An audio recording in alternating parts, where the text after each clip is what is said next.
Hey everybody, welcome back to our podcast. This is Murder with My Husband. I'm Payton Moreland. And I'm Garrett Moreland. And he's the husband. And I'm the husband. Just got to throw in this quick plug. If you want to listen to any of our bonus content, ad-free content, Apple subscriptions, and Patreon.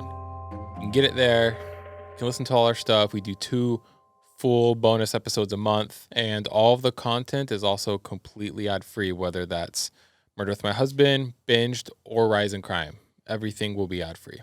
For those who are on Patreon and are not on Apple subscriptions, Rise in Crime, we are still getting on Patreon. It will be on there as I'm speaking, so there should be no more issues with that anymore.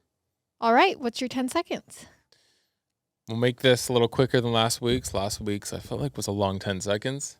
So thanks, everyone, for sending in the suggestions about any type of Ironmans or any running things we got going on. I'm putting those into practice, and I will do it before I die. Before I die, I am committed to doing an Ironman. I've been hurt, old, lazy. It's mainly just old and broken down. I just get hurt. Like, I just can't do the same things I've been able to do anymore. I'm not even that old. I'm 29. But I haven't played golf in a few days or pickleball, but I'm going to start up again later this week. So we should be good to go on that. Back in action. Need to get the body moving. I also wanted to address, we get a bunch of messages from everybody, and we really appreciate them. Just because we don't respond to everyone doesn't mean we don't see all of them. We try to look at as many as we can. It's just also super time consuming for us to respond to all of them as we're trying to get both podcasts out and maybe a surprise coming in a few months. I don't know. But we just want to let everyone know we really appreciate it and we love it. And just because we don't respond doesn't mean we don't see it. Unless you're mean to us, then you're never getting a response. Then we didn't see it. Then we didn't see it. That's all I got for this week's 10 seconds. So let's hop right into it. Our case sources this week are Loving Natalee, A Mother's Testament of Hope and Faith, Aruba, The Tragic Untold Story of Natalee Holloway and Corruption in Paradise, Cold Cases, A True Crime Collection, Oxygen's The Disappearance of Natalee Holloway, CNN, NY Daily News, ChillingCrimes.com, NBC News, Deseret News, CBS News, Inside Edition, Huffington Post, and Today.com.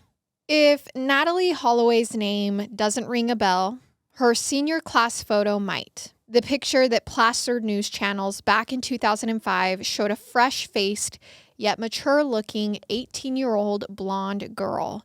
She has these piercing blue eyes, and she's wearing this black off-the-shoulder top with a pearl necklace that will become an identifying marker. That image of Natalee Holloway still haunts parents of young adults today.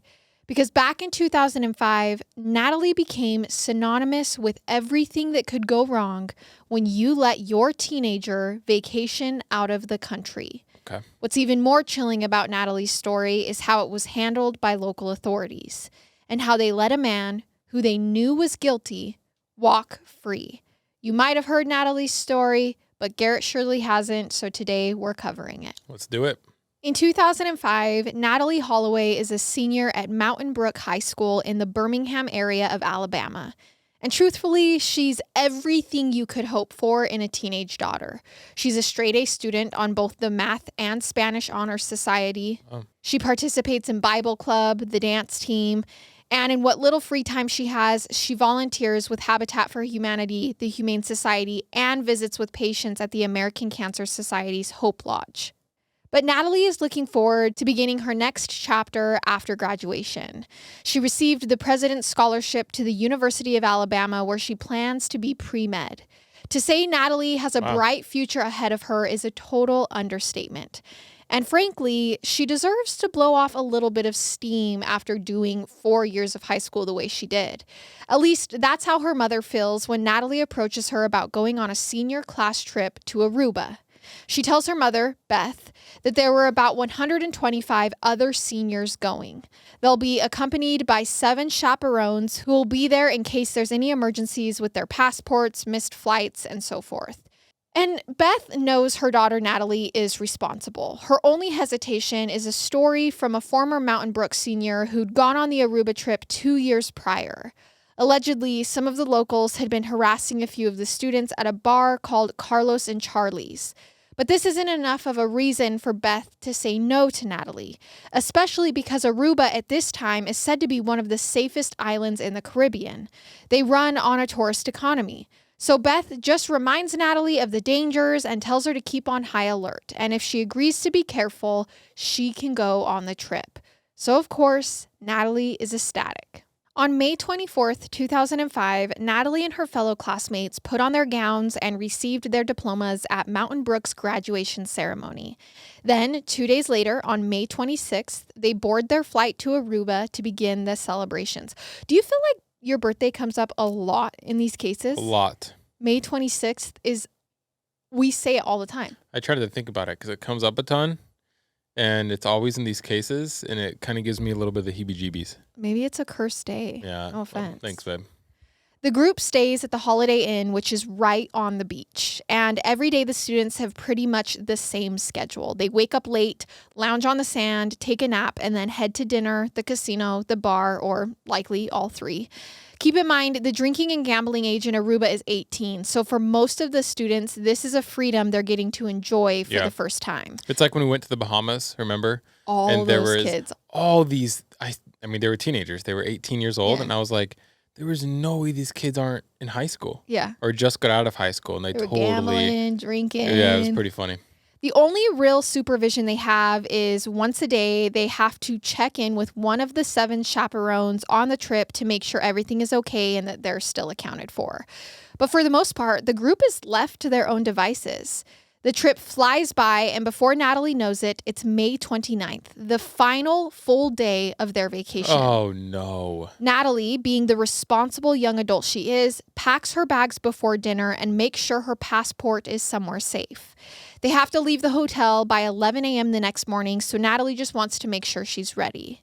So that evening, before they hit the town for one final night out, Natalee decides to leave her cell phone in her hotel room.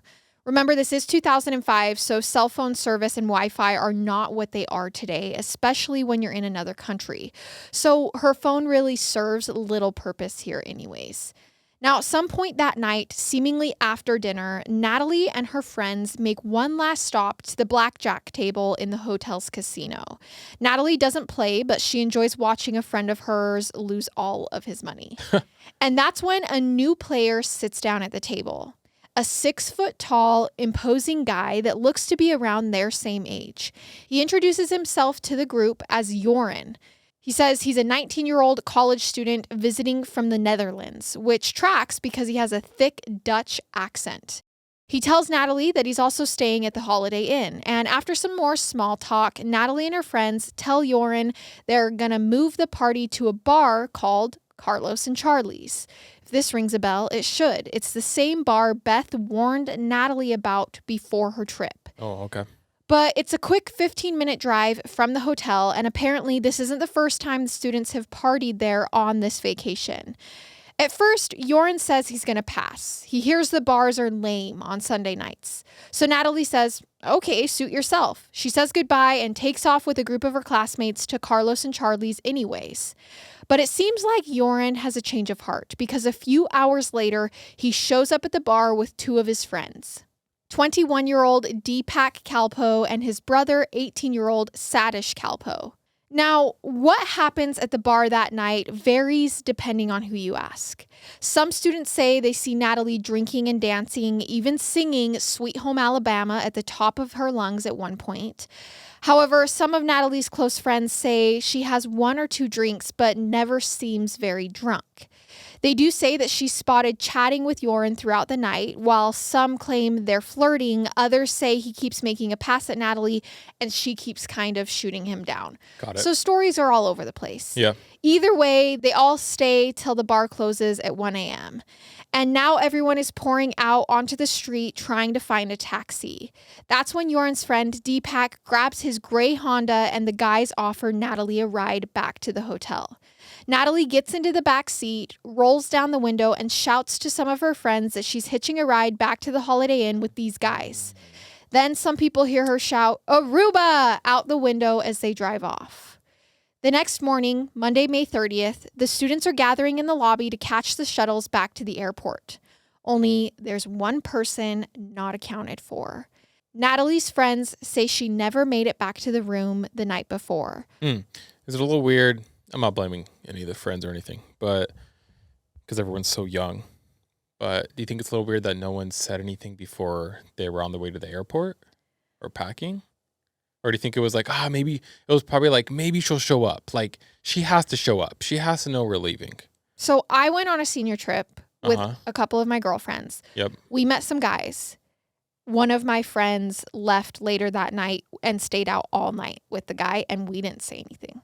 I mean, she came back the next morning, but she didn't. I mean, we just went to bed and just assumed she'd be back. She'd be back. Yeah, okay, that makes sense. So I think, like, from the outside looking in, maybe, but also I did the same exact thing. Yeah, and so I'd probably do the same thing. I mean, you're so young too, and also the last thing you're thinking about is what can maybe happen in the true crime world, right? Plus, it's hard. You have to think. I mean, her friends know Joran. He was at the tables. Yep. Then they met the friends at the bar. They kind of hung out with them all night. Like, it's not like it was some stranger she had just met 10 minutes ago. For sure. Mm-hmm. So Natalee's phone and all of her things are still in the room, which is wildly unlike Natalee. Remember, she had her bags packed ready to go early the day before. So when she still isn't in the lobby by 11 a.m., one of the chaperones calls her mother, Beth. She knows it's not like Natalee to run late for something, and it's certainly not like Natalee to just not show up at all. Beth's gut is telling her that something is dreadfully wrong. One of the chaperones offers to stay behind and wait for Natalee to see if she shows up. Meanwhile, Beth calls the U.S. Embassy and the FBI to report her daughter, Natalee, missing in a completely different country. I didn't think about that. You can't call 911. It's a different country. It's a whole nother process. And by the afternoon, she's on a plane headed to Aruba with Natalee's stepfather and two of his friends, which is just what a nightmare. Worst case scenario. Yes. From the second Beth and her husband arrive in Aruba, they begin handing out photos of Natalee, hoping that somebody has spotted her. The words they keep hearing from the locals are, "Don't worry, everyone in Aruba knows everyone. Natalee will surely turn up," which is somewhat reassuring at first. Now, their first stop is the Holiday Inn where Natalee was staying, and Beth has been getting pieces of the story from different students who were on the trip with Natalee, including the fact that she was last seen partying with a Dutch tourist named Joran. So this is the best and, frankly, the only clue that Beth has to work off of. She approaches the front desk and asks if they have someone by the name of Joran still staying there. The manager claims, "Oh, yeah, she knows Joran. He gambles at the casino there all of the time." But he's not a Dutch guest. He's a local, and he happens to prey on female tourists all of the time. No freaking way. So it turns out Joran is actually 17 years old, not 19, like he'd initially told Natalee. And he's not a college student. He's still in high school. He was born in the Netherlands, but his family moved to Aruba in 1990 when he was about 3 years old. In fact, there's a lot of Dutch families living in Aruba because it's part of the Kingdom of the Netherlands. So the Dutch community on the tiny 20-mile island is fairly tight, and Joran's family holds a pretty prominent status. Of course they do. His dad is an attorney and is actually in the process of becoming a judge when all of this is happening in 2005. His father is also very close with the police commissioner, another Dutch local who happens to be Joran's godfather. Like, of course, right? Like, how else would this happen? The last person who lied about who he was and is known for kind of hanging around tourists is also in with police. Yeah, inside connections with everybody. Yeah. It seems like Joran has quite an army on his side. Still, Beth feels confident that Joran has played some part in her daughter's disappearance, at least knows where she went after the bar. She asks the hotel if they can get footage from the casino floor so they can identify Joran. Sure enough, they find a video of him at one of the tables on Sunday night right before he left for Carlos and Charlie's. A few hours later, after questioning some locals, they also have Joran's address, as well as a license plate number for the car Natalee was seen leaving in, that gray Honda. So they get information fairly quickly. Now they consider going to Yoren's house alone, but figure they should probably get the local police involved first. They make a stop at the Nord police station, which is one of the closest to Yoren's neighborhood. It takes them almost half an hour to convince the police to escort them. Jeez. But they finally give in. But when the police knock on the Vandersloot's door, which is Yoren's last name, they get Paulus, which is Yoren's father, and he claims that Yoren isn't home. He says he's at a poker tournament at the Wyndham Hotel, which is along the same strip as the Holiday Inn in Palm Beach, Aruba. So Beth, her husband, the police, and Paulus all head back to the strip of resorts, ready to confront Yoren head on. And when they get there, Yoren is nowhere to be found. And Paulus is saying, oh, he's probably back at the house now. So already there's a bit of this wild goose chase happening. Like, they confront his dad. He says, no, he's here. They go there. He's like, oh, no, he's probably back home now. But when they return to the Vandersloot's home, they do start to get somewhere. Outside the house, the police begin questioning Yoren and his two friends, Deepak and Satish. Meanwhile, Beth is watching this all unfold from the car. And here's the story Yoren initially gives the authorities. He claims he met Natalee at the blackjack table the night before at the Holiday Inn. He then met up with her at Carlos and Charlie's later on. He also said that Natalee was drinking pretty heavily at the bar. They were doing Jell-O shots off of each other and buying 150 proof rum shots, which Natalee washed down with a whiskey Coke. According to Yoren, Natalee didn't want to go back to the hotel. Instead, she allegedly asked them to drive around a bit and said she wanted to go see some sharks. So they took her to a lighthouse they knew of, and on the way, Yoren and Natalee started fooling around in the back seat of Deepak's Honda. During all of this, he claimed she kept falling asleep and waking back up. So he says they leave this bar and they're supposedly heading back to the hotel, but then Natalee's like, no, we're in Aruba. I want to see some sharks. And on the way to go see the sharks, the two friends are sitting in the front seat and the driver's seat, and she's in the back seat going in and out of consciousness, fooling around with Yoren. Okay, so basically he did everything he could to make the story sound good for him. Yeah.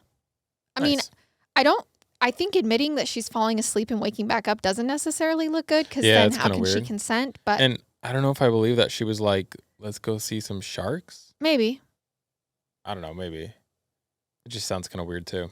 But the creepiest part of all of this is he goes on to explain the kind of underwear Natalee was wearing. What? Which then makes Beth realize, okay, he was with her intimately, like if he saw her underwear. Eventually, Yoren says Natalee was too drunk to keep hooking up with, so he had Satish drop her back off at the hotel. Oh. Deepak also confirms this and says, yes, we dropped her off and she stumbled back into the hotel. We even watched her hit her head on the way out of the car. They say they offered to help her back inside, but she refused their help.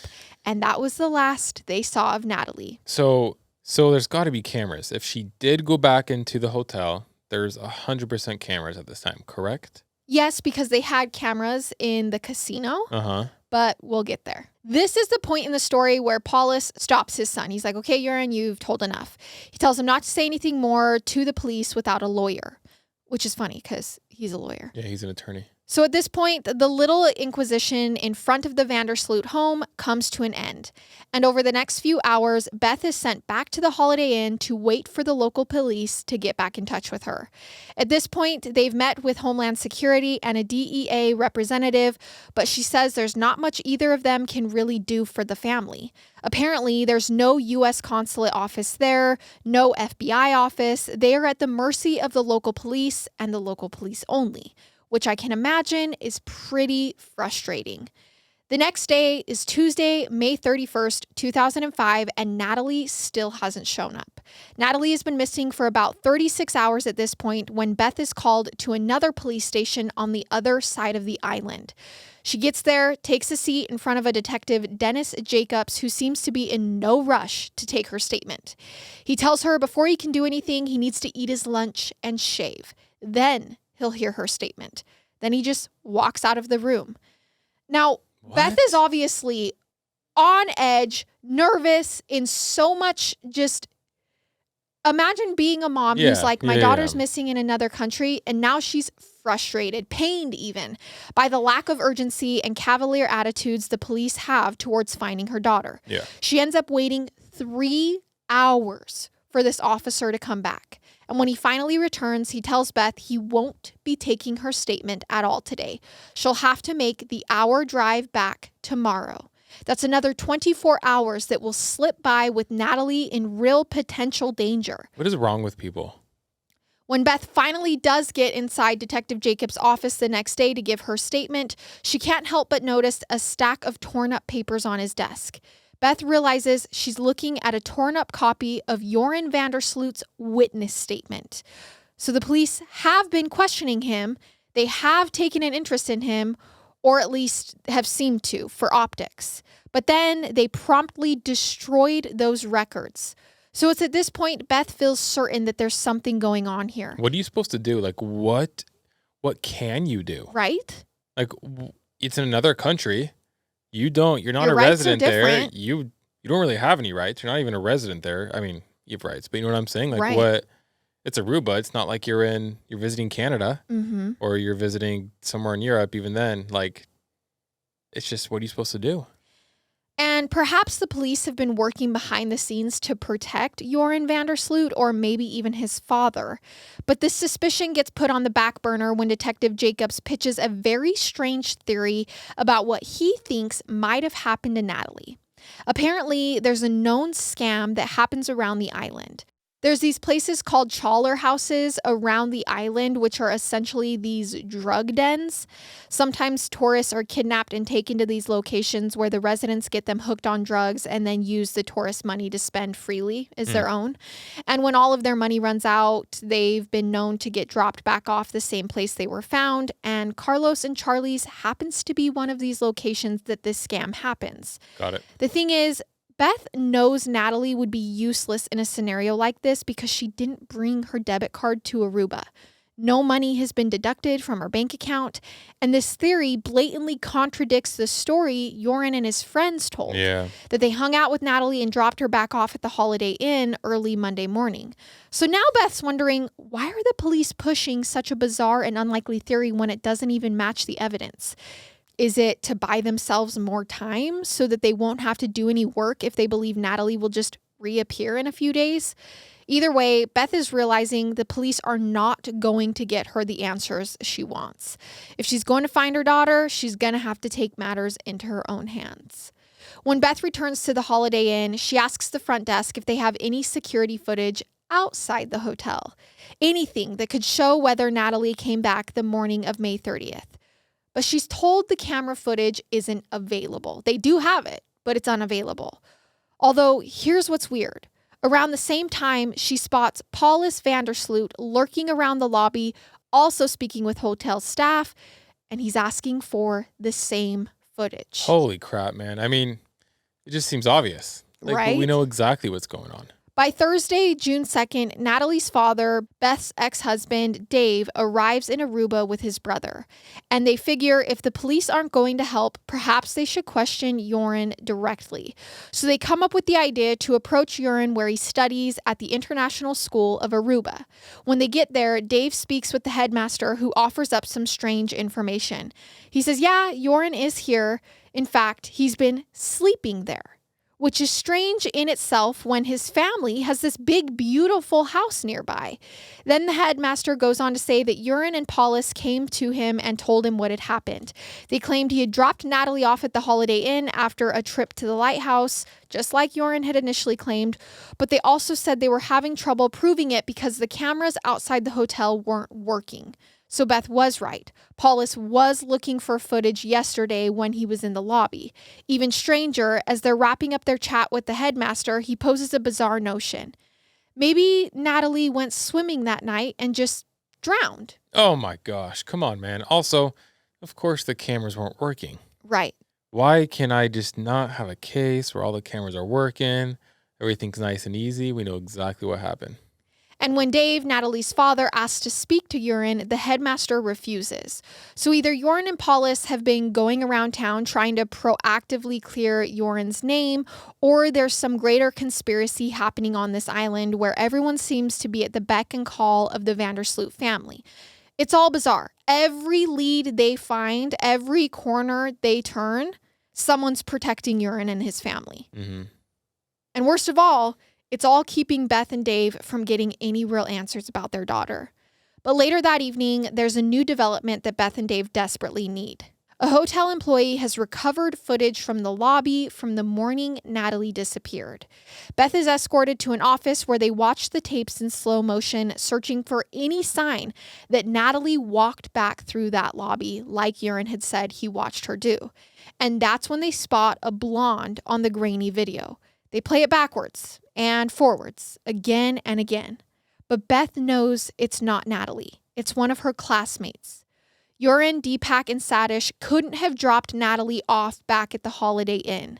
There's no footage of her ever walking through that lobby that morning. 100%. Beth is hoping that this is all the evidence the police need to start seriously looking into Urine and the Calpo brothers. But seeing what she has so far, she doesn't count on it, which is why Beth realizes she needs to go public with Natalee's story. By the end of the first week of Natalee's disappearance, media outlets have swarmed the island. Reporters from every channel gather to hear Beth and Dave give their side of the story. They also hear the false promises of Aruban officials. They are doing absolutely everything they can to find the missing American Natalee. A man who Beth has never even met before lies to cameras saying he's been working closely with the family to return their daughter to them. For Beth and Dave, this must feel like the Twilight Zone. Meanwhile, endless tips about Natalee's possible whereabouts are flooding in. And there's one police think is worth exploring. There's a resort called the Allegro just a few doors down from the Holiday Inn. It's been under renovations. But someone reported seeing a blood stain inside the building and a body. Which, now you say this?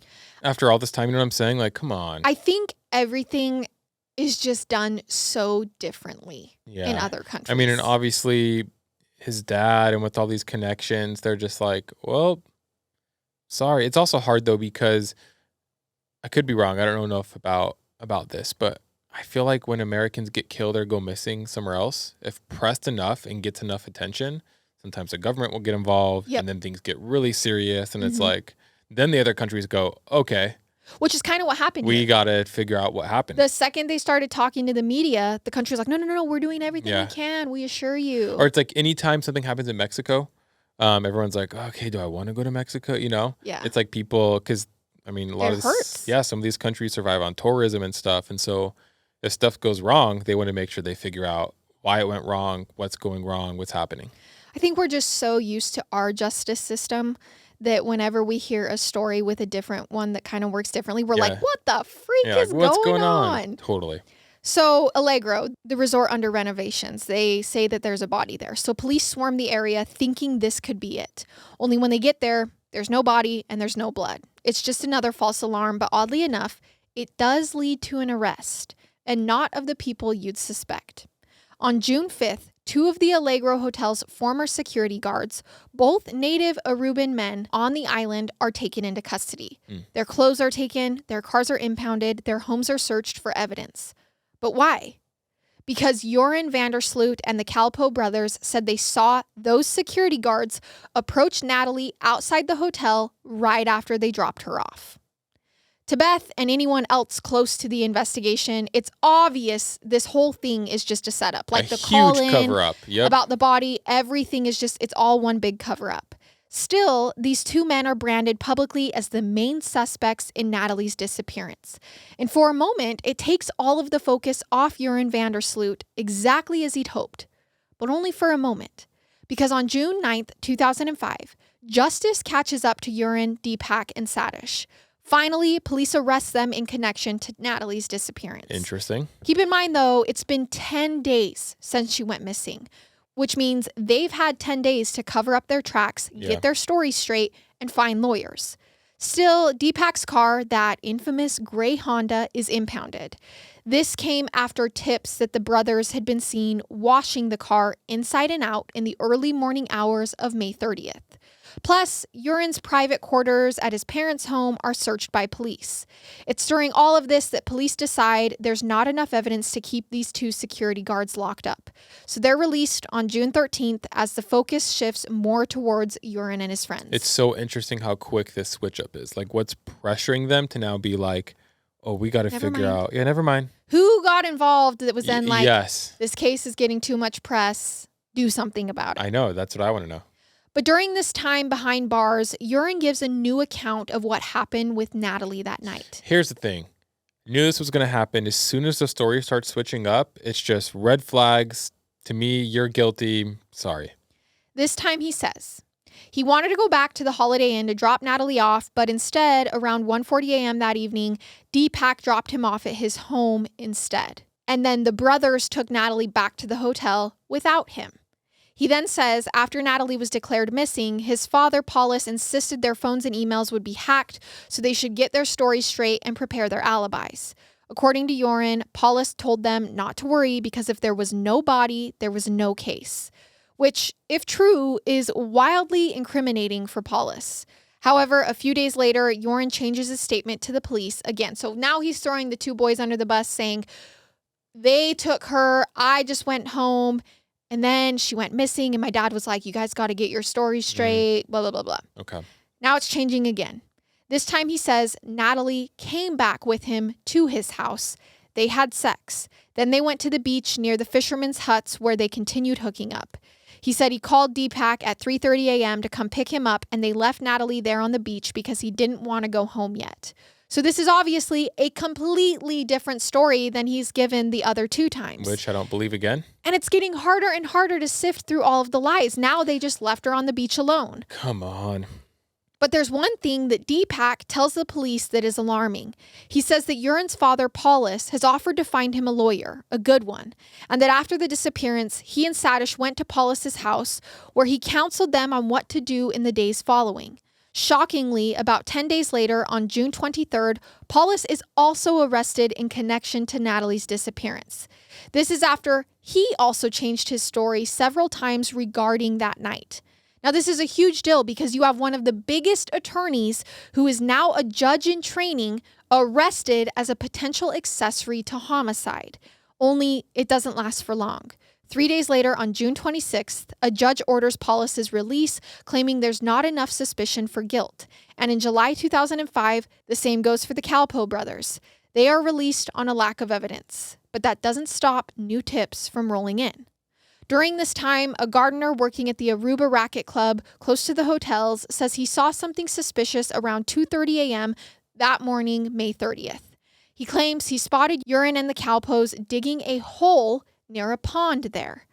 This sworn statement by the gardener, along with Urine's insistence that he had been hooking up with Natalee in the car while the Calpo brothers were there, leads to the brothers' rearrest.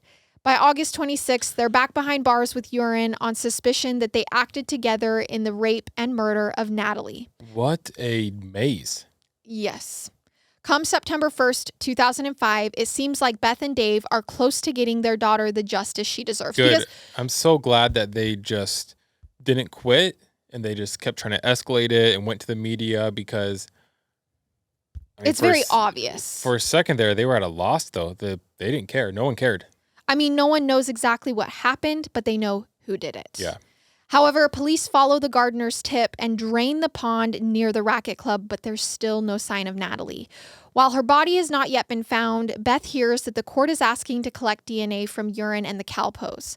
Her attorney says this is a good sign, like they're moving in the right direction. She's feeling optimistic they're about to get an indictment. No. But a few hours later, Beth's attorneys call back. There's been a change of course. Urine and the Calpos are instead scheduled to be released in 2 days' time. And on September 3rd, 2005, all three of them walk free. Okay. By October, Beth feels she's done all she can in Aruba, which, keep in mind, she's been in Aruba this entire time fighting for her daughter. Aside from making public appearances and doing interviews on things like the Dr. Phil show, there's little she can do to move the needle in the investigation. She decides it's time to pack her bags and move out of the Holiday Inn. She pays her $19,000 hotel bill. Oh my gosh. And heads back to Alabama to return to her old life, unfortunately without Natalee. As for Urine Vandersloot, his only real consequence was he had to stay within Dutch territory in case of a reinvestigation, which meant he could move back to the Netherlands and continue his schooling there. Still, over the years, Urine can't seem to keep his mouth shut about the case. In April 2007, Urine, with the help of a reporter, published a book detailing his side of the case. Then a former girlfriend of Yoren's comes forward to say he'd spoken to her about the case and even made grotesque remarks like, "You may be on the beach with someone who's able to get rid of a body." I don't want to get into this, and this is a whole nother thing, but kind of reminds me of the whole O.J. Simpson thing a little bit. Really? Why? When he published the book and everything. Oh. Like that part. Yeah. And I don't want to get into that because that's a whole, I have to do 15 episodes on that whole thing, but. They already did. It's called People versus OJ on Netflix. Yeah, Go exactly. Watch it. I think it's hard because, when we tell these stories, it's so fast, right? Like I'm talking to you 40 minutes. But when this was happening. Months. The true crime community, people in America were like, oh my gosh, these guys murdered an American student and they're just getting away with it. And now he's publishing a book. Like That's it was insane. A big deal. That's absolutely blows my mind. And just when you think it couldn't get worse, in 2008, Yoren does an interview with Fox News saying he sold Natalee into a human trafficking ring and she was later brought to Venezuela. Why would he say that? In that same interview, he claimed he paid the Calpo brothers for their help and his father paid off a few police officers to cover up the crime. Why is he saying this? I'm really confused. I don't understand. He later retracts the statement, saying it was all a lie. But he continues doing these interviews where he changes his story about what really happened with Natalee. Okay. Basically, attention. Never really stops playing the game. He just wants attention. That's all it is. Then in 2010, things start to really hit the fan for Yoren. In February, his father, Paulus, dies of a heart attack on a tennis court in Aruba. He's only 57 years old. Then in March, Yoren contacts Beth's attorneys with something wild. Yoren says if Beth pays him $250,000, he will reveal the location of Natalee's body to her as well as the true story about what happened. So he's basically, I don't want to say blackmailing, but kind of blackmailing the victim's family. 100%. Now, Beth and her attorney know better than to entertain Yoren. Instead, they contact the FBI and set up a sting operation to try and nail him. Because if they can't get him for murder, then the least they can do is try and get him for extortion. So on May 10th, Beth wires a smaller amount of $15,000 to Yoren to see what she can get out of him. Meanwhile, undercover agents track Yoren taking out that cash. And weirdly, he does go on to fulfill his end of the bargain with Beth, sort of. He claims that his father buried Natalee in the foundation of a house they were building.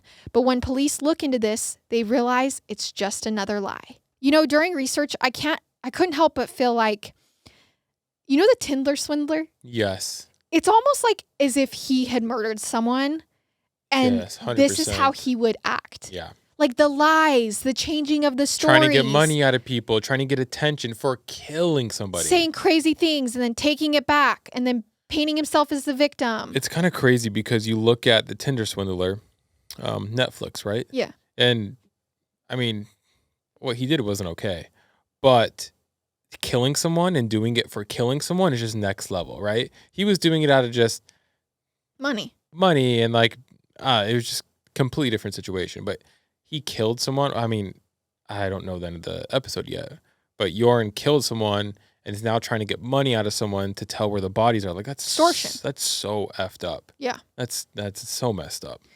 So the house that he said she was buried under wasn't even under construction at the time of Natalee's disappearance. But before authorities figure this out and can actually file wire fraud and extortion charges against Yoren, he's already made his way out of Aruba. By the end of May 2010, he's in Lima, Peru, where he's about to repeat history. Okay. It's May 30th, 2010, 5 years to the day of Natalee Holloway's disappearance. Yoren is at a casino in Lima when he meets a 21-year-old woman named Stephanie Flores Ramirez. She's a business student at the University of Lima and the daughter of a former presidential candidate. Wow. So she's fairly high profile. The two play poker until about 5 a.m. when they decide to leave together. They head to Yoren's hotel just a few blocks away. Back in his room, they play a few rounds of online poker when an instant message pops up on Yoren's computer. It's someone threatening Yoren, claiming they know about his involvement in Natalee's disappearance. And that's when Stephanie starts to panic. Can you imagine? You're like alone with this guy, and then he gets a message about a girl's disappearance. That would be freaky. And Yoren tries to cover his tracks.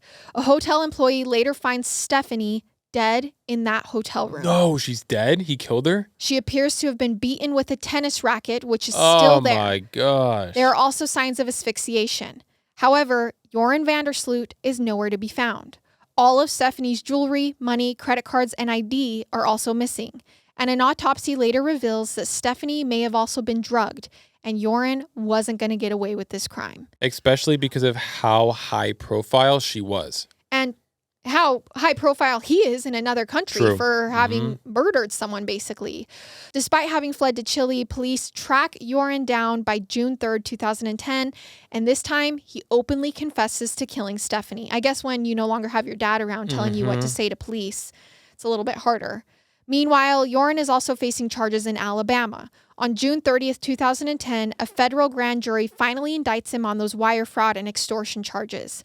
In 2012, Joran pleads guilty to killing Stephanie and is sentenced to 28 years in a Peruvian jail.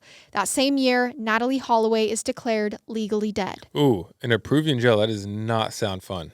However, in 2015, Dave Holloway receives one more tip that might lead to his daughter's remains. Because keep in mind, they know who killed her. He hasn't been convicted for it. They've declared her dead, but I mean, they still want her body. 100%. That year, a man named Gabriel contacts Dave to say he used to live with a guy in Aruba who was friends with Joran Vandersloot. His name was John. And John seemed to have intel on what truly happened to Natalee, Dave's daughter, the night she vanished. Here's what he had learned. John met Joran sometime after Natalee's death, and the two had started partying together. Over time, Joran felt comfortable enough with John to tell him what happened that night. Allegedly, Deepak and Satish had dropped Joran and Natalee off at the beach. John says Natalee and Joran strolled down to the ocean with to-go drinks they'd gotten at Carlos and Charlie's, and that Joran had slipped Natalee a date rape drug in hers. Got it. Perhaps not unlike what he did to Stephanie Ramirez.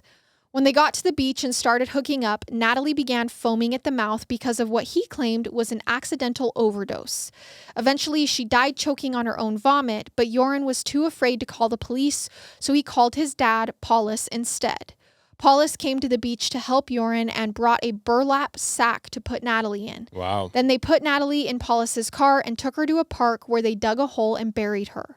Paulus told Joran to never tell anyone about what happened, but according to John, he confessed to him anyway. And one day in 2010, Joran asked John to help him out. He said the investigation was closing in on the area where they'd buried Natalee, and he needed John's help to move the body. Joran paid John $1,500 to dig up Natalee's body and cremate it. John then told Gabriel, who is the tipster, that he and Joran borrowed a boat and spread Natalee's ashes out at sea. Gabriel's tip leads Dave and a PI to an unspecified location in Aruba where they shockingly do find bone fragments that can be tested. However, Dave doesn't receive the results he wants. Out of the 4 samples they collected, only 1 is found to be human, and unfortunately, it does not match Natalee. So we have no idea where her body is. Which begs a whole nother question. Whose was it? Because it's in the exact spot that Joran claimed to have buried Natalee, and it doesn't belong to her. It was someone else that he had done this to, for sure. Most likely.